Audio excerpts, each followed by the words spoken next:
Good day and welcome to Papyrus Global TV Nigeria News Update, broadcasting from our studios. I am Christiana Babayo. Tonight, major political developments dominate the national space as President Bola Tinubu meets with leaders of the ruling All Progressives Congress ahead of planned congresses and a national convention. Concerns are also mounting over the proposed Electoral Act 2026, with warnings that it could affect the credibility of the 2027 general elections. We also bring you updates on the Kaiama massacre, as the president orders urgent humanitarian intervention while the defense headquarters confirms the deployment of United States troops to Nigeria under a bilateral security agreement. These stories and more coming up. On our top headlines, President Tinubu meets APC leaders as the ruling party moves to organize inclusive congresses and a national convention ahead of 2027. Electoral Act 2026 sparks debate as NNPP chieftain Buba Galadima warns it may undermine future elections. Tinubu orders immediate relief for communities affected by the deadly Kaiama massacre in Kwara State. President Bola Tinubu has held a high-level meeting with leaders of the All Progressives Congress as preparations begin for the party's congresses and national convention. The meeting, which took place at the presidential villa, was attended by APC governors, National Assembly leaders, members of the party's National Working Committee, and influential stakeholders from across the country.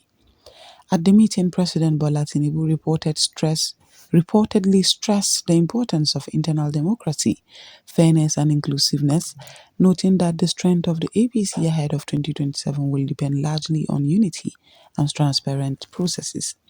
Sources say the president cautioned against imposition of candidates and factional politics, warning that internal crises have historically weakened ruling parties in Nigeria. Party leaders discussed timelines for ward, local government, state and national congresses, as well as mechanisms for resolving disputes before they escalate. Political observers say the move signals an early attempt by the APC to stabilize the party, manage ambitions and avoid internal conflicts that could affect its electoral fortunes in 2027. A founding member of the NNPP, Buba Galadima, has expressed strong concerns over the proposed Electoral Act 2026, warning that it could weaken Nigeria's democratic processes if passed without careful review.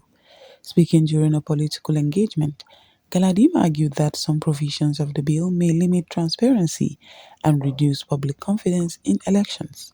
He specifically warned against any attempt to dilute the gains recorded through technological innovations, such as electronic accreditation and transmission of results. Galadima called on civil society organizations, political parties, and the electorate to closely monitor the legislative process and demand reforms that strengthen rather than undermine democracy. Meanwhile, members of the National Assembly have assured Nigerians that the Electoral Act will reflect best practices and protect the integrity of elections. The debate has reignited national conversations about electoral reforms and the credibility of the 2027 polls. President Bola Tinubu has directed federal and state agencies to provide urgent humanitarian relief to communities affected by the recent massacre in Kaiama local government area of Kwara State. The violent attack, which left several people dead and many displaced, sparked outrage across the country and renewed concerns for rural security. According to a statement from the presidency, the president has ordered the National Emergency Management Agency (NEMA) and other relevant bodies to deliver food supplies, medical supplies, and temporary shelter to affected residents. He also directed security agencies to investigate the incident thoroughly and ensure those responsible are brought to justice. Community leaders say while the intervention is welcomed, long-term security measures are urgently needed to prevent a reoccurrence. Human rights groups have also called for justice for victims and accountability for security lapses. Nigeria's First Lady, Senator Oluremi Tinubu, has met with former United States President Donald Trump during an international engagement. Although details of the meeting remain limited, sources indicate discussions centered on global leadership, women empowerment, and international cooperation. Analysts say the meeting highlights Nigeria's continued engagement with influential global figures and underscores the role of soft diplomacy in advancing national interests. The First Lady has been active on the international stage, particularly in advocacy for women, children, and vulnerable populations. The Defense Headquarters has confirmed the deployment of United States military personnel to Nigeria under an existing bilateral security agreement. According to the military, the U.S. troops are in the country to support intelligence sharing, training, and counterterrorism efforts. The DHQ emphasized that the deployment does not undermine Nigeria's sovereignty and that Nigerian forces retain full operational control. Security analysts say the partnership could enhance Nigeria's capacity to combat insurgency, banditry, and transnational crimes, provided it is well coordinated. However, some civil society groups have called for transparency regarding the scope and duration of the deployment. Minister of the Federal Capital Territory Nyesom Wike has described the People's Democratic Party as a strong political institution and not a charity organization that exists to please everyone. Wike made the statement against the backdrop of deepening internal disputes within the opposition party, which have continued to generate controversy since the aftermath of the 2023 elections. Speaking during a political engagement, the former Rivers State governor stressed that political parties thrive on discipline, structure, loyalty, and adherence to internal rules, warning that indiscipline and personal ambitions could destroy even the strongest organizations. Wike argued that the PDP must be ready to make difficult decisions if it hopes to remain relevant on the national political stage, insisting that political loyalty and commitment should not be optional. He also accused some party members of deliberately undermining the PDP from within, describing such actions as internal sabotage capable of weakening the party ahead of future elections. The FCT minister further warned that constant infighting, public disagreements, and parallel leadership claims could erode public confidence in the party and reduce its chances of reclaiming power. Wike's comments have generated mixed reactions within the PDP, with some party leaders agreeing that discipline is necessary while others argue that the party needs reconciliation, inclusiveness, and internal reforms to heal its divisions.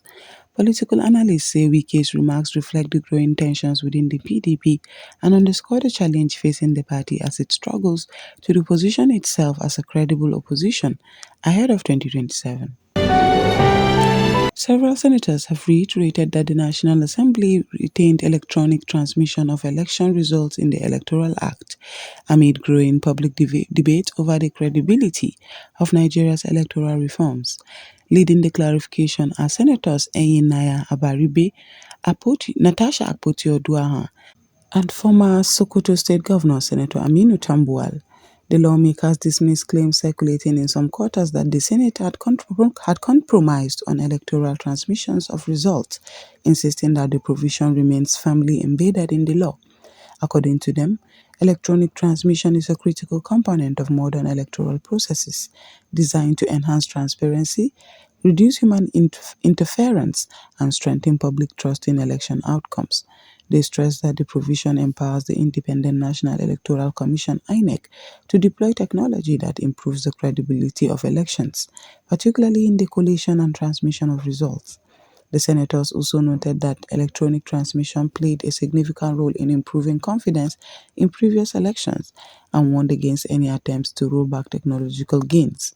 They assured Nigerians that the Senate remains committed to safeguarding democratic reforms and will resist efforts to weaken the electoral framework. Civil society groups and election observers have welcomed the senator's stance, saying electronic transmission is essential to curbing manipulation and ensuring that votes truly count. The debate continues as Nigerians closely watch developments around the proposed Electoral Act 2026, which is expected to shape the conduct of the 2027 general elections. Former Benue State Governor and senior party figure Gabriel Suswam has formally resigned from the People's Democratic Party, adding to the growing list of high-profile exits from the opposition party. In his resignation letter, Suswam cited irreconcilable differences and persistent internal challenges, saying the party has deviated from the ideals upon which it was founded. Suswam, who has played key roles within the PDP over the years, expressed disappointment over unresolved leadership disputes and what he described as a lack of genuine efforts at reconciliation. His resignation later has further heightened concerns about the state of the party, which has been grappling with fractionalization, leadership tussles, and conflicting interests since the last general elections. Meanwhile, a faction of the PDP, led by former Minister of Special Duties Tani Motoraki, has accused the Independent National Electoral Commission (INEC) of recognizing what it describes as an illegal party leadership. The Turaki-led group claims that INEC's actions have legitimized a faction that did not emerge through due process, thereby worsening the party's internal crisis. INEC, however, has consistently maintained that it only recognizes party leadership based on court judgments and official submissions in line with the law. Political observers warn that if the PDP fails to resolve its internal conflict, defections and internal fragmentation may continue, further weakening its position as Nigeria's main opposition. Calls are now growing within the party for urgent reconciliation, internal reforms, and unity ahead of the 2027 elections. Oyo State Governor Seyi Makinde has declared that the People's Democratic Party will not allow itself to be manipulated or used as a political tool to help another party retain power in the 2027 elections. Governor Makinde made the statement amid ongoing debates about internal unity and strategic direction within the opposition party. He stressed that the PDP must act deliberately and decisively to reclaim its position as a strong alternative government. According to Makinde, the party's recent challenges stem largely from unresolved internal disagreements, weak enforcement of party discipline, and failure to implement necessary reforms after the 2023 elections. He emphasized that unity remains the most critical factor for the People's Democratic Party's survival, noting that without internal cohesion, the party risks remaining divided and ineffective on the national stage. Makinde also called for the strategic repositioning of the party, including strengthening internal democracy, rebuilding trust among members, and engaging younger Nigerians who feel disconnected from mainstream politics. The Oyo State Governor warned that compromises driven by personal ambition rather than collective interest could further weaken the party and reduce its chances in 2027. Political analysts say Makinde's comments reflect growing concerns among PDP governors and leaders who believe the party must urgently reorganize if it hopes to mount a credible challenge in the next general elections. Taraba State Governor Wike has dismissed criticisms against his administration, saying that the former Minister of Defense, General Theophilus Yakubu Danjuma, knows him and his intentions better than his critics. The governor made the remarks while responding to accusations and public commentary questioning his leadership style and performance since assuming office. Governor Kefa has described General Danjuma as a respected elder statesman with deep knowledge of Taraba State and its political history, noting that his relationship with the former defense minister is built on trust and shared commitment to the development of the state. He stressed that his administration remains focused on transparency, accountability, and inclusive governance, despite distractions from political opponents and critics. Kefa highlighted ongoing efforts in infrastructure development, education, healthcare, and security, insisting that his government is laying the foundation for long-term growth in Taraba State. The governor further assured residents that constructive criticism is welcomed, but warned against misinformation and politically motivated attacks aimed at undermining his administration. Observers say the comments underscore the governor's determination to assert confidence in his leadership while aligning himself with respected national figures to reinforce credibility. Those are the major stories making headlines across Nigeria and beyond at this hour. From political realignments within the opposition to ongoing debates over electoral reforms and governance, developments continue to shape the nation's democratic journey. Thank you for watching Papyrus Global TV Nigeria News Update, your trusted source for credible and in-depth reporting. For more updates, analysis, and in-depth reporting, visit the Papyrus Global online or contact us at admin@papyrusglobal.com. I am Christiana Babayo, and you've been watching the Papyrus Global TV Nigeria News Update.